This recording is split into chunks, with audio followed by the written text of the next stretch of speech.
nan chim vô cả beach et mê chư đến hốt cuộc nhị cái tôn ở sam vườn hà vòng hơi chú mà et hàn an mà khổ vườn when gặp yêu cho cưng gớt so mệt mẩn mày cố yêu đã yêu bận thao vơ tớ sẽ son nở cá vườn nên hát cho cưng hết cả ruột cá vợ ta đến đơn ít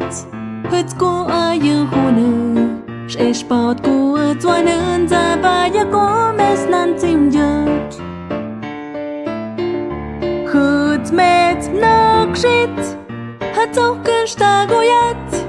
hết nơ đôi kỳ như san chim dục mơ vỡ kỳ chăm cho cứ nơi mà tôi yat hết cả sport cô mệt mơ hàn cho cứ mi đi ở dưới tù như đến ha hết mệt nấc shit hết cho cơn ta goyat ai ở bên ham cho cơn san dục mơ vi kia sni khôn nước cả giờ cướp kỳ đỡ gặp như mệt mọi tự chọn hôm nhá chân giờ cô mệt từ san chỉ gió ni khôn nước cả hà tình cả hậu giờ cô mệt rất nan chim vô cả beach cả tí giết từ gach ở chân dục cơn ơi mệt vang sa tuôn giấc mệt chưa sao hàn an mà khổ buồn vĩnh gỡ đến nơi hàn châu dù giờ ở đồn hư giật cả san giết ra giật tờ rơi son nở cá vươn nên hát dấu cơn hết cả ruột nish cá vớt ra vem tôn ít hết cô ở như khu nở sẽ sport cô ở toan hơn ra và giờ cô mệt nan chim giật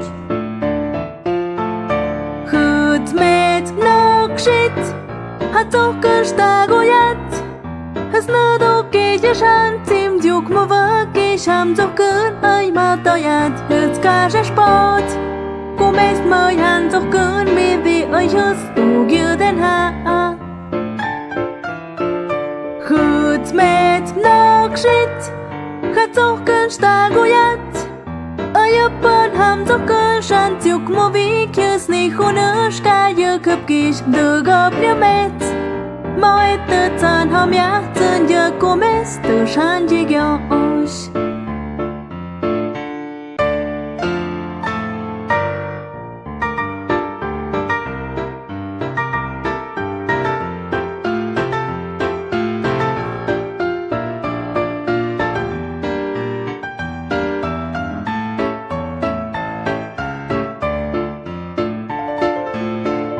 hết mệt nấc shit